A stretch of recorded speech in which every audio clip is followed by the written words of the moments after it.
Okay, so welcome you all in heat exchanger lecture. This is an introductory lecture. This is a lecture 1. Here we will discuss about classification of heat exchanger. The second thing is concept of overall heat transfer coefficient. Clear? So today's agenda of this class, we will discuss about these two basic things. Classification of heat exchanger, which is very important, and the second one is the concept of overall heat transfer coefficient. The concept of overall heat transfer coefficient is already discussed in the unit 1, and here we use, that is the application of overall heat transfer coefficient in the case of heat exchanger. So let us take one by one. First of all, I am discussing about the classification of the heat exchanger. So the heat exchanger is classified on the basis of three things. The first is heat exchanger is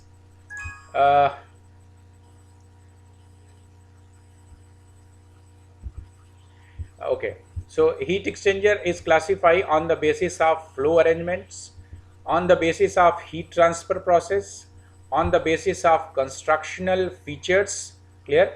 So basically heat exchanger is divided in three groups: on the basis of flow arrangements, on the basis of heat transfer process, and on the basis of constructional features.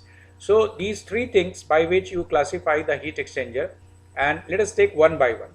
On the basis of flow arrangement, heat exchanger is classified in three forms: parallel flow heat exchanger, counter flow heat exchanger and cross flow heat exchanger. इनको मैं एक एक करके अभी discuss भी करने वाला हूं. तो ये है on the basis of flow arrangement. Second one is on the basis of heat transfer process. These are classified in two forms: direct or indirect type of heat exchanger, regenerative or recuperative type of heat exchanger. So basically this is divided in two forms. The third one is on the basis of constructional features. So on the basis of constructional feature, this is further divided into three groups. One is tubular heat exchanger, second one is the shell and tube type of heat exchanger, and third one is the compact type of heat exchanger. Clear? So this is the basic classification of the heat exchanger. Clear? Okay, so let us take one by one. So first of all, on the basis of flow arrangement. So on the basis of flow arrangement, it is divided into three parts: parallel flow, counter flow and cross flow. What is the parallel flow? See, parallel flow आप इस तरह से समझ सकते हैं कि आप एक double pipe heat exchanger consider करें. डबल पाइप हीट एक्सचेंजर कहने का मतलब है कि कॉन्सेंट्रिक आर पाइप, ये जैसे मैंने यहाँ पर एक अरेंजमेंट आपको बना के दिखाया है. आप इस अरेंजमेंट में देखें, एक शेल है और उसके अंदर ये ट्यूब पड़ी हुई है. ठीक है, तो इनमें यहाँ पर जो है हीट ट्रांसफर हो रही होगी. यानी अगर इसमें ट्यूब साइड में हम कोई भी फ्लूइड फ्लो कर रहे हैं, सपोज करो कि हॉट फ्लूइड फ्लो कर रहे हैं, और जो ये एनुलर स्पेस है, ये जो एनुलर स्पेस आपको दिख रहा है, इस एनुलर स्पेस में अगर आप कोल्ड फ्लूइड फ्लो कर रहे हैं तो हीट ट्रांसफर हॉट फ्लूइड से कोल्ड फ्लूइड में हो रही होगी. ठीक है, तो ये हीट एक्सचेंजर होगा. बेसिकली मैंने डेफिनेशन नहीं लिखी है हीट एक्सचेंजर की कि what is the heat exchanger. तो आप ये चाहे तो नोट कर लें, what is the definition of the heat exchanger. Heat exchanger is a device in which a heat transfer taking place between two fluids with the solid boundary. Clear? तो ये definition हो गई हीट एक्सचेंजर की. तो आप यहाँ पर देखें, उस डेफिनेशन को फुलफिल सेटिस्फाई भी कर रहा है कि दो फ्लूइड्स हैं, उनके बीच में टेम्परेचर डिफरेंस की वजह से हीट ट्रांसफर होगी, लेकिन इन दोनों के बीच में एक सॉलिड बाउंड्री है. ओके, सो अब इसमें मैंने जो पहला अरेंजमेंट किया है, वो पहला जो क्लासिफिकेशन किया है वो फ्लो अरेंजमेंट से किया है.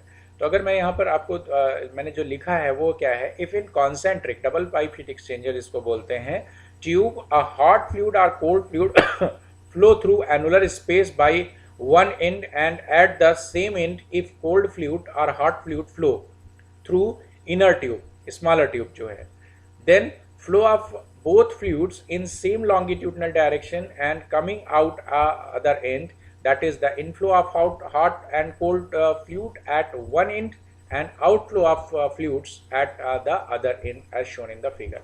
तो ये जो फिगर बना हुआ है, इसमें ये चीज़ आप क्लियरली देख रहे हैं कि अगर मैंने हॉट फ्लूइड यहाँ से इंसर्ट किया तो जो फ्लूइड की जो फ्लो की जो डायरेक्शन है, जो फ्लो हो रहा है उसकी जो डायरेक्शन है, वो डायरेक्शन क्या है?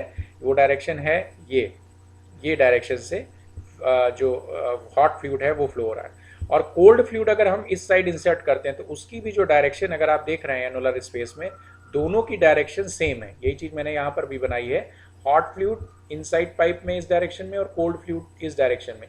यानी अगर दोनों की डायरेक्शन हम सेम कर देते हैं, दोनों फ्लूइड जो सॉलिड बाउंड्री से सेपरेट किए गए हैं उन दोनों की डायरेक्शन अगर सेम है तो उसको हम लोग बोलेंगे पैरेलल फ्लो। क्लियर। और काउंटर फ्लो इसका जस्ट अपोजिट है। काउंटर फ्लो का मतलब ये है कि अगर हॉट फ्लूइड यानी एक जो फ्लूइड है जिसका टेम्परेचर ज़्यादा है, जो छोटे वाले पाइप में जा रहा है, उसकी डायरेक्शन ये है, और कोल्ड फ्लूइड की डायरेक्शन इसके अपोजिट है। इस अपोजिट डायरेक्शन में अगर फ्लो हो रहा है, जैसे कि मैंने यहाँ पर दिखाया, ये आप देखिए इस डायरेक्शन में और कोल्ड फ्लूइड की डायरेक्शन ये है, तो अगर इस तरह का अरेंजमेंट है तो इसको हम लोग काउंटर फ्लो बोलेंगे। ये बात समझ में आई। अब एक चीज़ ये है कि यहाँ पर अगर आप समझें तो ये चीज़ देखिए कि जब आप पैरेलल फ्लो करते हैं तो आप देखिए हॉट फ्लूइड और कोल्ड फ्लूइड की जो इनलेट है वो एक ही तरफ से है। एक ही तरफ से मतलब कि अगर मैं यहाँ पर x is equal to 0 consider कर रहा हूँ, इसको x इज इक्वल टू 0, और ये इंड कंसीडर कर रहा हूँ x is equal to l, where l is the length of the heat exchanger. ये जो है लेंथ है हीट एक्सचेंजर की। तो x इज इक्वल टू 0 पर आपका हॉट फ्लूइड और कोल्ड फ्लूइड दोनों इंसर्ट हो रहे हैं, और x is equal to l पर हॉट फ्लूइड और कोल्ड फ्लूइड का एग्जिट हो रहा है। तो इस तरह के अरेंजमेंट को पैरेलल फ्लो बोलेंगे। ये एक समझने का दूसरा तरीका है। यहाँ पर अगर देखें तो ये अगर x इज इक्वल टू आपने 0 लिया है और ये वाला end x is equal to l लिया है, तो आप यहाँ पर देखिए इसका रिवर्स है। x इज इक्वल टू 0 पर अगर आप देखेंगे तो आपका हॉट फ्लूइड का इनलेट बट कोल्ड फ्लूइड का एग्जिट है, यानी एक का इनलेट एक का exit x is equal to 0 पर, और x is equal to l पर क्या है, एक का इनलेट है और दूसरे का एग्जिट है, यानी जस्ट अपोजिट है काउंटर फ्लो से।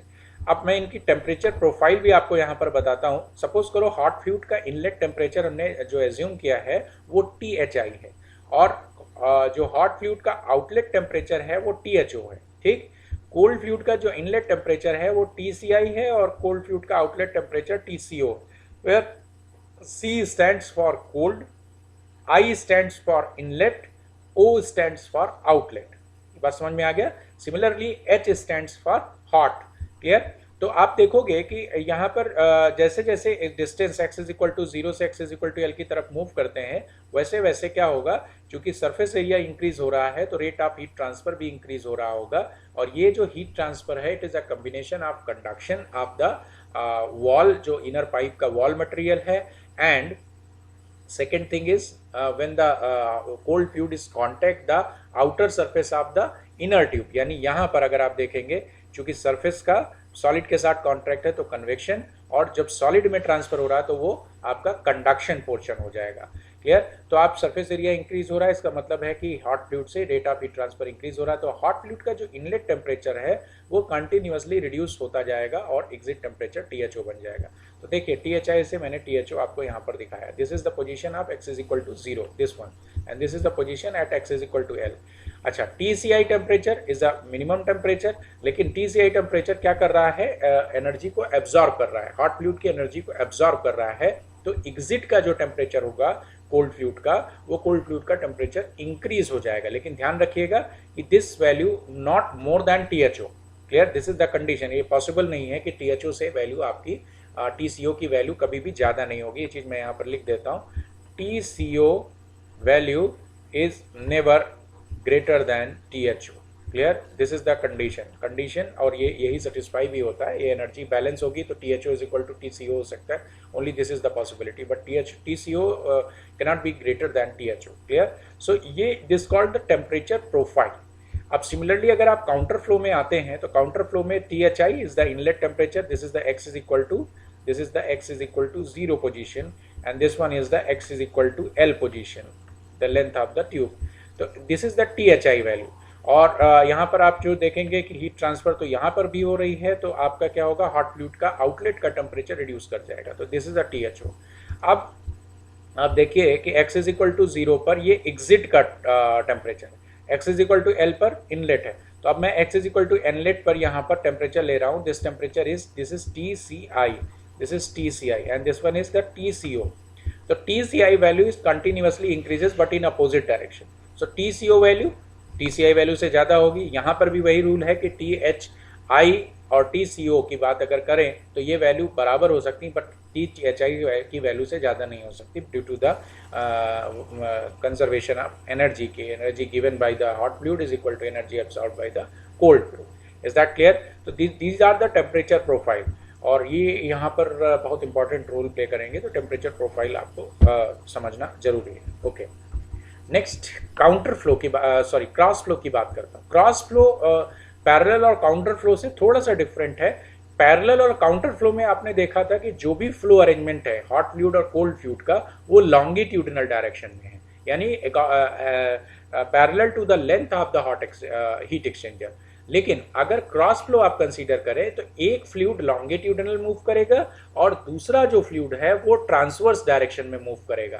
दैट मीन्स कि अगर एक फ्लूइड हॉट फ्लूइड इस डायरेक्शन में मूव कर रहा है तो कोल्ड फ्लूइड इसके परपेंडिकुलर डायरेक्शन में मूव करेगा। तो इस तरह के फ्लो को, ये मान लिया कि ये कोल्ड फ्लूइड है, ये है कोल्ड है और ये है hot.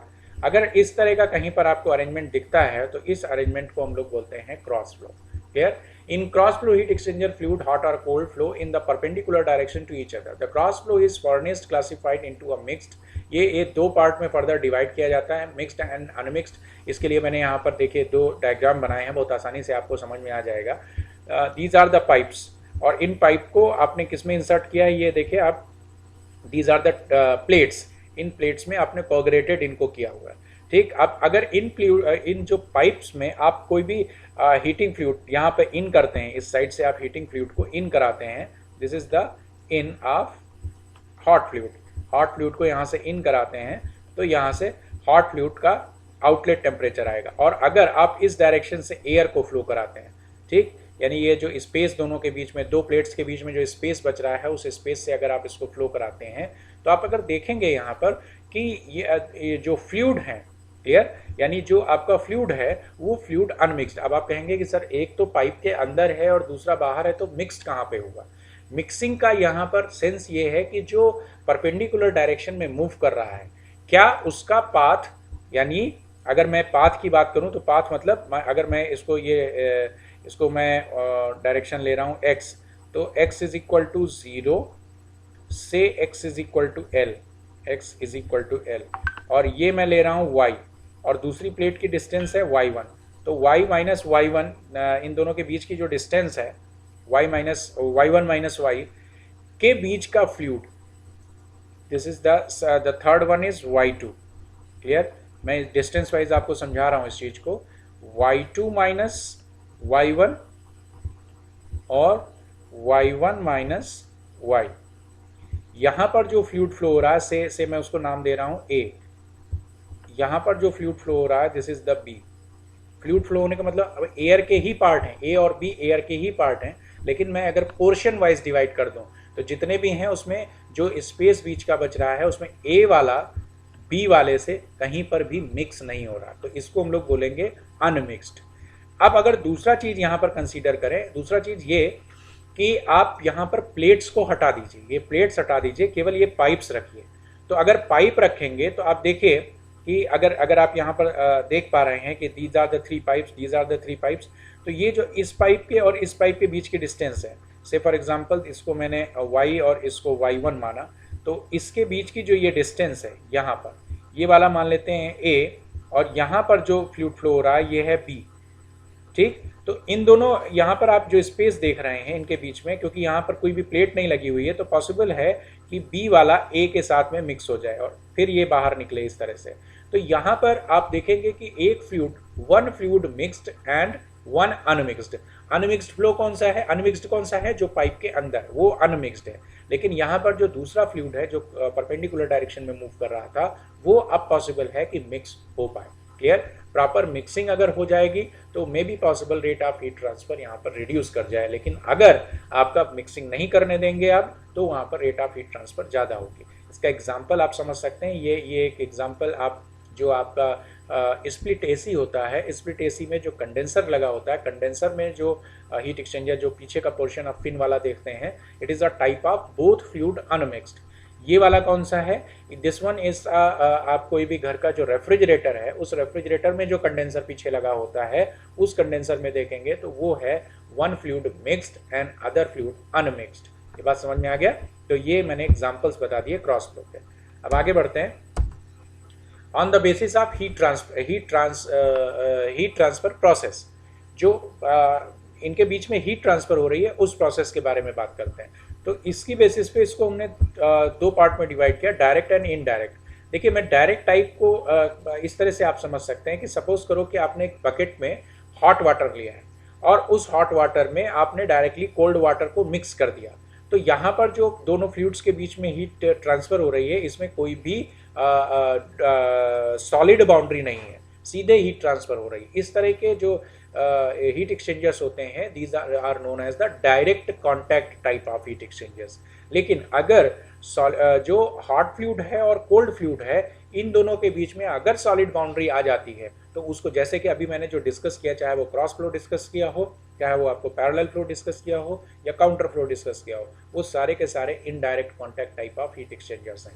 Indirect contact type of heat exchanger में आप रेट ऑफ हीट ट्रांसफर जो है उसको आप अल्टर कर सकते हैं, वेरिएट कर सकते हैं, इंक्रीज कर सकते हैं, डिक्रीज कर सकते हैं, डिजाइन पोर्शन है। लेकिन डायरेक्ट कांटेक्ट में आपको ये पॉसिबिलिटीज नहीं होती, इसलिए direct contact type of heat exchanger obsolete हो चुके हैं। दूसरा एक सबसे बड़ा रीजन है क्योंकि डायरेक्ट मिक्सिंग होती है। तो डायरेक्ट मिक्सिंग से एक प्रॉब्लम है, वो प्रॉब्लम ये है कि that is the due to the direct mixing आप, से फॉर एग्जांपल कोई भी स्टीम पोर्शन है, इस स्टीम को अगर आप वाटर से पास करा देंगे, वाटर के अंदर से पास करा देंगे, तो स्टीम कंडेंस हो जाएगी। लेकिन चूंकि स्टीम जब आप हाई टेम्परेचर पर देख रहे हैं और जो वाटर है उस वाटर के साथ में जब वो मिक्स होती है, तो मे बी पॉसिबल जो इम्प्योरिटीज़ हैं वो इम्प्योरिटीज़ जिस बकेट में प्रोसेस हो रहा है या जिस पॉट में प्रोसेस हो रहा है उस पॉट को वो कोरोड कर देंगे। क्लियर? तो इसलिए direct contact type of heat exchanger nowadays is obsolete in nature. We are using a indirect contact type of heat exchanger for increasing the rate of heat transfer. यहाँ पर एक चीज मैंने लिखी है, when hot and cold fluid is directly mixed with each other without separating by a solid boundary known as a direct contact type of heat exchangers like cooling towers। जो cooling towers होते हैं, आपने इनको ATH में आपने पढ़ा है, cooling towers. And when cold and hot fluid heat transfer by a solid boundary known as the indirect type of heat exchanger like tube and shell types, double pipe heat exchanger, etc. etc. Double pipe heat exchanger कहने का मतलब ये है कि मैं cross section दिखा रहा हूँ, एक ये पाइप है, इस पाइप के अंदर हॉट फ्लूइड फ्लो हो रहा है और ये एक पाइप है जिसके अंदर कोल्ड फ्लूइड, यहाँ पर कोल्ड फ्लूइड है, यहाँ पर हॉट फ्लूइड है। क्लियर? तो इस तरह की अरेंजमेंट को हम लोग डबल पाइप हीट एक्सचेंजर कहते हैं। और शेल एंड ट्यूब टाइप भी अभी हम डिस्कस करेंगे। Mostly we use an indirect type of heat exchanger in engineering practice. यही चीज मैंने जो रीजन बताया वही है। Regenerative and recuperative type of heat exchangers. Regenerative type of heat exchanger और recuperative type of heat exchanger का मतलब क्या होता है? रीजनरेशन का मतलब दोबारा जनरेट हो जाए। रीजनरेशन को पहले मैं समझा देता हूँ कि क्या है। रीजनरेशन हीट एक्सचेंजर्स क्या होते हैं कि एक जो पाइप है वो पाइप कंसीडर किया जाता है, it's not made by the metal, it's made by some porous material. Clear? या विक से बनाया गया या मेश पाइप से बनाया गया। जैसे सपोज करो कि एक पोरस मटेरियल से पाइप आपने बनाया, ठीक, एक पोरस मटेरियल से आपने पाइप बनाया। और पोरस मटेरियल से पाइप बनाने का मतलब क्या है? उसमें पोरोसिटी है। पोरोसिटी मतलब उस पाइप के इंटरनल सरफेस पे infinite number of wides create हो जाएंगे। अब अगर इस पाइप से आपने पहले साइकिल में आपने हॉट फ्लूइड पास कराया, सपोज करो ये पाइप है जिसके अंदर वाइड्स हैं, इसमें अगर आपने हॉट फ्लूइड को पास कराया तो उन वाइड्स में क्या होगा? Each void act as the energy reservoir. वो क्या करेगा? वो हॉट फ्लूइड की एनर्जी को एब्जॉर्ब कर लेगा। तो यहाँ से जब बाहर निकलेगा हॉट फ्लूइड तो वो कोल्ड हो जाएगा। अब सेकेंड राउंड में आप क्या करिए? सेकेंड राउंड में आप कोल्ड फ्लूइड को पास करिए। सेकेंड राउंड में आप कोल्ड फ्लूइड को पास करिए। अब जब सेकेंड राउंड में आप कोल्ड फ्लूइड को पास करेंगे इसके अंदर से, तो जब कोल्ड फ्लूइड इसके अंदर से पास होगा तो जो वाइड्स एनर्जी रिस्टोर कर लिए थे वो एनर्जी अब कोल्ड फ्लूइड को ट्रांसफर कर देंगे। तो जब कोल्ड फ्लूइड यहाँ से बाहर निकल रहा होगा तो कोल्ड फ्लूइड का टेम्परेचर बढ़ जाएगा। इस तरह के प्रोसेस को हम कंसीडर करते हैं regenerative type of heat exchangers में। क्लियर? अच्छा, रिकोपरेटिव टाइप हीट एक्सचेंजर्स क्या होते हैं? रिकोपरेटिव टाइप ऑफ हीट एक्सचेंजर्स वो हीट एक्सचेंजर्स हैं जिनमें हीट ट्रांसफर जो हो रही है वो हॉट फ्लूइड से कोल्ड फ्लूइड की तरफ, उसमें कोई भी ना कोई भी बीच में एक सॉलिड बाउंड्री होती है, तो एक डायरेक्शन में हीट ट्रांसफर इसमें होती है। ये चीज मैंने लिखी है। Regenerative or storage type of heat exchangers are those heat exchangers in which heat transfer from hot fluid to cold fluid by same passage but in alternative pass. Means a highly porous or wick mesh pipe in which first pass of the hot fluid in one cycle and after that in next cycle a cold fluid pass through the same pass, so that each porous act as energy reservoir which absorb heat, and when the cold fluid flow it release energy to cold fluid and fluid get hot. And in a recuperator's the hot and cold fluid pass through separate passage. जैसे मैंने यहाँ से बोला कि आपका ये passage आपका hot fluid का है और ये पैसेज आपका कोल्ड फ्लूइड, दोनों के पैसेज सेपरेट हैं। तो इस तरह के अरेंजमेंट को हम लोग रिकूपरेटिव टाइप ऑफ हीट एक्सचेंजर्स के कैटेगरी में रखते हैं। तीसरा जो क्लासिफिकेशन मैंने बताया था आपको, on the basis of constructional features. तो on the basis of constructional features के बेसिस पे मैंने इसको 3 पार्ट्स में डिवाइड किया, tubular heat exchanger, shell and tube type of heat exchanger and compact type of heat exchangers. Tubular heat exchangers क्या होता है? Tubular heat exchangers are known as the double pipe heat exchangers. Double pipe मतलब tubular heat exchangers is a concentric tube type heat exchangers also known as the surface heat exchangers in which a smaller, इनको हम लोग tubular को हम लोग surface heat exchangers भी बोलते हैं।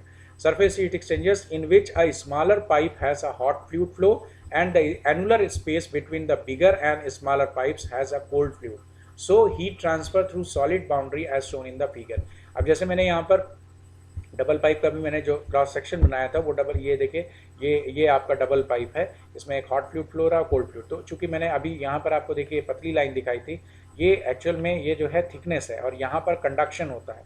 तो आप अगर बेसिकली देखोगे तो there is a convection between the hot fluid and the inner wall of the smaller radii pipe, उसके बाद conduction and then convection of cold fluid and the outer radii of the inner pipe. Clear? तो इस तरह के arrangement को हम लोग tubular heat exchanger बोलते हैं। Shell and tube type of heat exchangers क्या होते हैं? इसमें एक शेल होता है और उस शेल में दीज आर द पाइप्स, ये जो पाइप हैं ये पाइप्स हैं। अब इसमें आप देखेंगे कि क्या किया मैंने, this one is shell inlet. Suppose करो मैं यहाँ पर एक स्टीम, जो कंडेंस्ड स्टीम है, इसको मैं यहाँ पर इंसर्ट करा रहा हूँ और यहाँ से मैं कोल्ड वाटर कंसीडर कर रहा हूँ। ये इधर से कोल्ड वाटर जा रहा है, तो ये कोल्ड वाटर इस तरह से पास हो रहा है, ये जो गैप आपको दिख रहा है, ठीक। अब ये अगर इस पे पास हो रहा है तो कोल्ड फ्लूइड तो पाइप के अंदर से है और जो स्टीम है वो पाइप के अंदर नहीं है। और अगर फ्लो देखेंगे तो ये फ्लो जो है वो क्रॉस फ्लो है। क्यों? क्योंकि आप अगर यहाँ पर देखें, एक फ्लूइड इस डायरेक्शन में और एक फ्लूइड इस डायरेक्शन में, यानी यहाँ पर पैरेलल और काउंटर पॉसिबल है और यहाँ पर पैरेलल और काउंटर, और यहाँ पर क्या पॉसिबल है, यहाँ पर क्रॉस फ्लो पॉसिबल है। मैं एक चीज़ और बता देता हूँ कि रेट ऑफ हीट ट्रांसफर जो होता है सबसे ज़्यादा काउंटर फ्लो का होता है, फिर क्रॉस फ्लो का होता है और फिर पैरेलल फ्लो का होता है। इस चीज़ को भी ध्यान रखिएगा। तो यहाँ पर आप अगर देखें तो ये पाइप्स का सरफेस जो है वो उसमें जो है जो फ्लूइड है वो है कोल्ड फ्लूइड, और जो उसके ऊपर सरफेस पे है वो है स्टीम। तो दोनों के बीच में टेम्परेचर डिफरेंस है तो हीट ट्रांसफर होगी इसमें। Is that clear? ओके।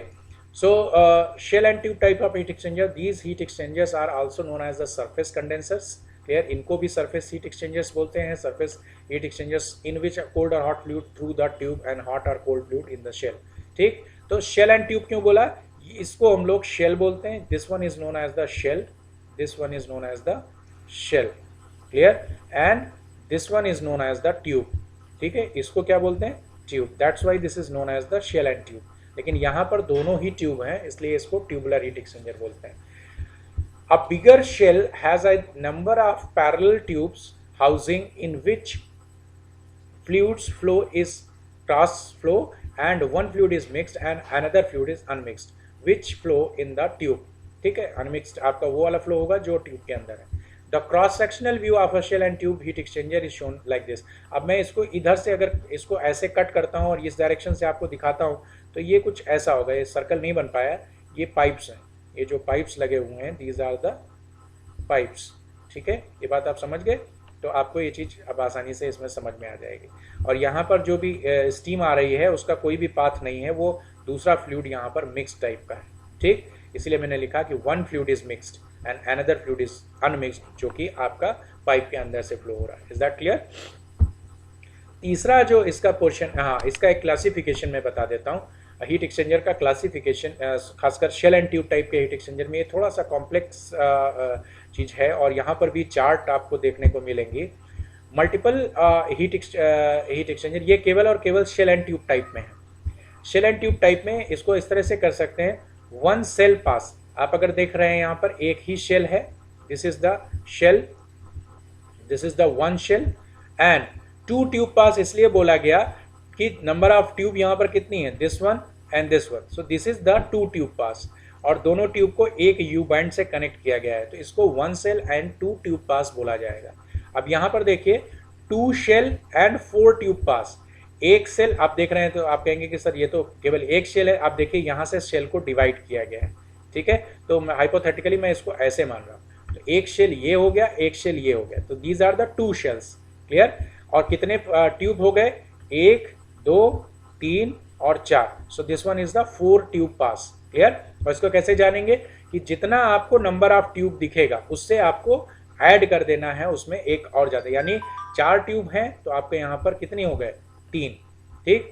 दो ट्यूब हैं तो कितने हो गए यू बैंड, एक, तो यहाँ पर अगर आप देखेंगे तो कितने यू बैंड है, एक, दो, तीन, चार में तीन, दो में एक, एक कम होगा उससे।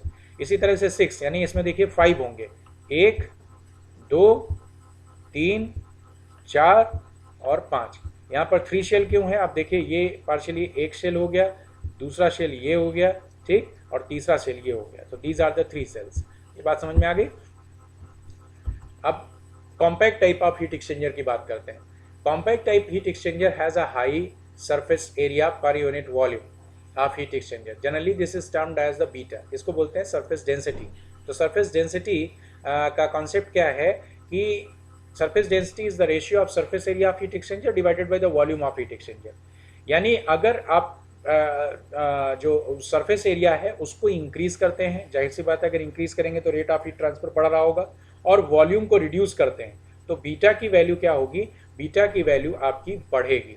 तो आप देख रहे हैं यहाँ पर कि if beta is greater than 700 metre square पर metre cube then it is known as the compact type of heat exchangers, clear. तो हमारा जो लंग होता है वो lung compact type heat exchanger का एग्जांपल है जिसका बीटा 10,000 मीटर स्क्वायर पर मीटर क्यूब होता है। तो compact type of heat exchangers के एग्जांपल ट्यूब फिन टाइप हो सकते हैं, प्लेट फिन टाइप हो सकते हैं, प्लेट पिन फिन टाइप्स हो सकते हैं, ठीक है।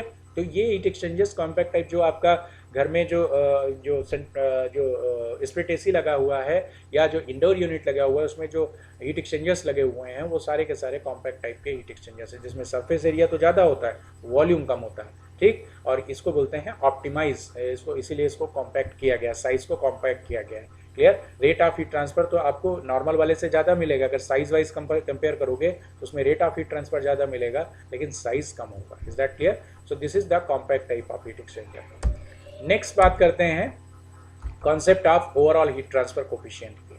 Concept of overall heat transfer coefficient again जो आप पढ़ चुके हैं उसी का रिकैपिचुलेशन है, तो थोड़ा सा इसको जल्दी से मैं डिस्कस कर देता हूं आपके साथ। ये जो कॉन्सेप्ट अब मैं पूरी हीट एक्सचेंजर में आपको बताने वाला हूं वो डबल पाइप हीट एक्सचेंजर के लिए ही है, सारा का सारा calculation double pipe heat exchanger के लिए है।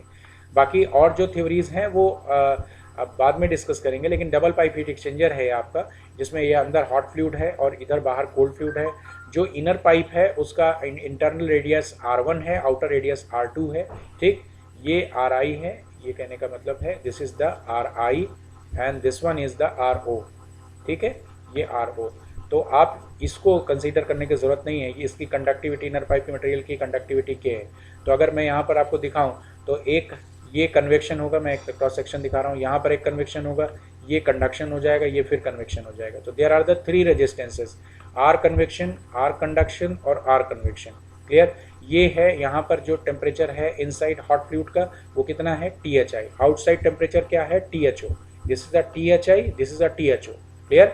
तो अगर आप यहाँ पर Q कैलकुलेट कर रहे हैं, THI से THO की तरफ रेट ऑफ हीट ट्रांसफर हो रही है, तो अगर आप यहाँ पर कैलकुलेट कर रहे हैं तो क्या होगा, Q is equal to THI minus THO, THI minus THO divided by sigma R, ठीक। सिग्मा R कितना है, दिस इज कन्वेक्शन वाला 1/HI AI, AI क्या है 2 पाई R1L, ठीक। AO क्या है 2 पाई R2L, क्लियर। तो 1/HI AI प्लस 1/2 पाई KL ln R2/R1 plus 1/HO AO, ठीक है। ये बात समझ में आ गई। तो सिग्मा आर टी एच। अब ये जो Q है, ये आपको याद होगा मैंने ओवरऑल हीट ट्रांसफर कोफिशिएंट का कॉन्सेप्ट बताया था। This Q is also equivalent to U A T H I minus T H O. Clear? ये चीज़ मैंने आपको बताई थी पहले भी कि अगर कहीं पर कन्वेक्शन और कंडक्शन एक साथ हो रहा है तो वहाँ पर आप overall heat transfer coefficient calculate करते हैं। तो U is considered as the overall heat transfer coefficient. So चूंकि यहाँ पर अगर प्लेन वॉल का केस देते थे तो प्लेन वॉल के केस में आपका जो सरफेस एरिया है वो पूरी तरह से इक्वल है, लेकिन यहाँ पर अगर आप देखेंगे तो based on inner radii this is the 2 pi r1l, based on outer radii this is the 2 pi r2l। Clear? तो आप यहाँ पर जो एरिया है, जैसा एरिया कंसीडर करेंगे, अगर आप इंटरनल एरिया कंसीडर करेंगे तो जो ओवरऑल हीट ट्रांसफर कोफिशिएंट होगा वो internal overall heat transfer coefficient होगा। उसी तरह से अगर AO कैलकुलेट करेंगे तो overall heat transfer coefficient AO होगा, आउटर के लिए होगा। क्लियर? तो आप अगर इसको इस इक्वेशन के साथ में अगर आप कंपेयर करते हैं तो आप देखिए यहाँ पर ये चीज़ मैंने लिखी है, now if any special case, यानी मैं ये चीज़ें देखिए यहाँ पर sigma R T H is equal to, आप यहाँ पर इस इक्वेशन को अगर कंपेयर करेंगे तो sigma R T H is equal to 1 upon U A is equal to 1 upon U I A I is equal to 1 upon U O A O. ठीक? तो अगर यू आई आपको कैलकुलेट करना है तो क्या करना होगा, आपको ए आई से आर टी एच का मल्टीप्लाई कर देना होगा। तो यू आई आप यहाँ ले जाइए, सिग्मा आर टी एच यहाँ ले जाइए, तो आप यहाँ पर सिग्मा आर टी एच में ए आई का मल्टीप्लिकेशन करेंगे तो ये वैल्यू मिलेगी। इसी तरह से यू ओ में अगर आप देखेंगे तो ये वैल्यू आपको मिलेगी। Is that clear? तो यू आई और यू ओ तब तक अलग अलग हैं जब तक आर आई और आर वन और आर टू अलग अलग हैं। लेकिन अगर सपोज कोई एक स्पेशल केस में कंसीडर करता हूँ, मैं लेता हूँ कि जो ये इनर पाइप है उस इनर पाइप की जो थिकनेस है वो नेग्लिजिबल है, या मैं दूसरी तरह से कहूँ कि R1 और R2 अप्रॉक्सीमेटली बराबर है। ये चीज़ देखिए, ये मैंने यहाँ पर लिखी, तो इसका मतलब क्या होगा? इसका मतलब होगा कि कंडक्शन नेग्लिजिबल हो जाएगा। R1 R2 is equal to approximate 1, तो ln1 आपका 0 के बराबर होता है। तो ये वैल्यू, कंडक्शन की वैल्यू 0 हो जाएगी अगर आप यहाँ पर R1 और R2 की वैल्यू को बराबर कंसीडर कर रहे हैं। दूसरा, जो AI और AO है it is also equivalent to A, क्योंकि 2 पाई R1L और 2 पाई R2L दोनों में जो डिफरेंस था वो R1 और R2 की वजह से था। तो R1 और R2 अगर सेम है इसका मतलब AI और AO भी सेम होगा। Is that clear? Okay, so U is equal to, अगर आप देखेंगे कि U इज इक्वल टू, अगर मैं यहाँ से ये चीज़ हटा देता हूँ और AI और AO को बराबर कर देता हूँ तो ये क्या हो जाएगा? 1 upon HI plus 1 upon HO, या 1 upon U is equal to 1 upon HI plus 1 upon HO। अब इसमें सिलेक्शन देखिए, सिलेक्शन मतलब कि अगर आपने इनसाइड लिक्विड रखा है और आउटसाइड एयर रखा है, ठीक, तो लिक्विड की, याद रखिएगा, लिक्विड का कन्वेक्टिव हीट ट्रांसफर कोफिशिएंट हमेशा जो गैस होती है उससे कम होता है। क्लियर? तो अगर मैं ये एज्यूम करूँ, मैं उल्टा एज्यूम कर रहा हूँ, मैं अगर ये एज्यूम कर रहा हूँ कि HI is very much greater than HO, which means 1 upon HI is very much less than 1 upon HO, तो इसका मतलब है कि 1 अपान HI इज नेग्लिजिबल। इसका क्या मतलब है? इसका मतलब ये है, मैं आगे डिस्कस कर रहा हूँ उसको। इसका मतलब ये है, ये देखिए, इसका मतलब ये है कि 1 upon U is equal to 1 upon HO, और आपने Q क्या लिया है? Q इज इक्वल टू आपने लिया UA and this one is THI minus THO, यही तो लिया है आपने, THI माइनस THO। चूंकि UI करने की जरूरत नहीं है because R1 is equal to आपने R2 ऑलरेडी एज्यूम किया हुआ है, ठीक है, तो इसलिए UA लिख रहे हैं। ठीक, तो ये जो U है वो कितना हो जाएगा? दिस वन इज HO, यही तो हुआ, this is the HOA and this is THI minus THO, यही तो मतलब हुआ इसका, THO। ठीक, तो Q is equal to HOA THI minus THO हो जाएगा। Is that clear? ये बात आपको समझ में आ गई? ये चीज मैंने यहाँ पर लिखी है। इसका क्या मतलब हुआ? आपने क्या एज्यूम किया था? आपने एज्यूम किया था that is HI is very much greater than HO, यही तो आपने एज्यूम किया था। और आप यहाँ पर जो rate of heat transfer calculate कर रहे हैं उस रेट ऑफ हीट ट्रांसफर में Q देखिए, एक Q ये है, this Q is equal to HI A and this one is THI minus THO। इसमें ये क्वांटिटी तो सेम है दोनों में, ठीक, इसको मान लेते हैं Q1, इसको मान लेते हैं Q2, केवल डिफरेंस कहाँ पर है? इसमें। तो इसके हिसाब से क्या होना चाहिए? इसके हिसाब से Q2 is very much greater than Q, यानी जिसका कन्वेक्टिव हीट ट्रांसफ़र कोफिशिएंट ज़्यादा है उसका इसके हिसाब से रेट ऑफ हीट ट्रांसफ़र कम हो गया। इसका मतलब ये है कि अगर डबल पाइप में कंसीडर कर रहा हूँ यहाँ पर, तो आपने कंसीडर किया है कि एच आई की वैल्यू बहुत ज़्यादा है, ठीक, as compare to H O. और रिजल्ट क्या मिल रहा है? रिजल्ट ये मिल रहा है कि यहाँ से जो हीट ट्रांसफ़र है वो बहुत कम है as compare to rate of heat transfer from this side to this side, which simply means कि आपका जो हीट ट्रांसफ़र हॉट फ्लूइड से कोल्ड फ्लूइड की तरफ होना है वो हीट ट्रांसफ़र ट्रैप होने लगेगा। और अगर वो ट्रैप होने लगेगा, हीट ट्रैप होने लगी यहाँ पर, तो इस सिचुएशन को हम लोग बोलते हैं बॉटल नेकनेस। और बॉटल नेकनेस की वजह से प्रॉब्लम क्या होगी? बॉटल नेकनेस की वजह से प्रॉब्लम ये होगी कि आपका हीट एक्सचेंजर इफेक्टिव नहीं रह जाएगा। इसलिए आप इस चीज़ को रिमूव करने के लिए क्या कर सकते हैं? इसमें इस एरिया को, ये जो सरफेस एरिया आपने कंसीडर किया है, इस सरफेस एरिया को आप इंक्रीज कर सकते हैं। कैसे इंक्रीज करेंगे? आप इसमें फिन इंस्टॉल कर देंगे। क्लियर? और यही रीज़न है कि जो आपको जो एसी के आपके कंडेंसर यूनिट में आपको जो फिन्स दिखते हैं, उन फिन्स में यही रीज़न होता है कि इनसाइड आपका, अगर चूँकि कंडेंसर के अंदर क्या हो रहा होता है, कंडेंसर के अंदर आपका जो वेपर फेज है वो लिक्विड में कन्वर्ट हो रहा होता है। तो चूँकि अंदर आपका जो कन्वेक्टिव हीट ट्रांसफ़र कोफिशिएंट है वो कन्वेक्टिव हीट ट्रांसफ़र कोफिशिएंट बहुत ज़्यादा है as compare to the outer surface, जो नॉर्मल एयर है उससे बहुत ज़्यादा है। तो उसकी वजह से आप वहाँ पर बॉटल नेकनेस को रिड्यूस करने के लिए आप सरफेस एरिया, जो पाइप्स लगे हुए हैं उनके सरफेस एरिया को इंक्रीज़ कर देते हैं, जिससे इस बॉटल नेकनेस से आप बॉटल नेकनेस की प्रॉब्लम को रिमूव कर सकते हैं। यही चीज़ मैंने लिखी है यहाँ पर।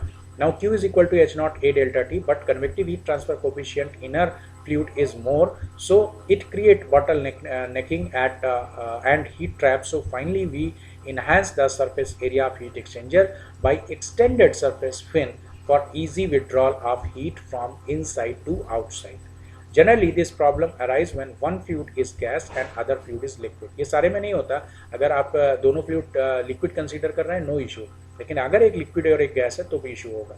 Liquid in tubular heat exchanger, so always remove this problem by extending surface concept, for example condenser of an air conditioner. So this is about the introduction part.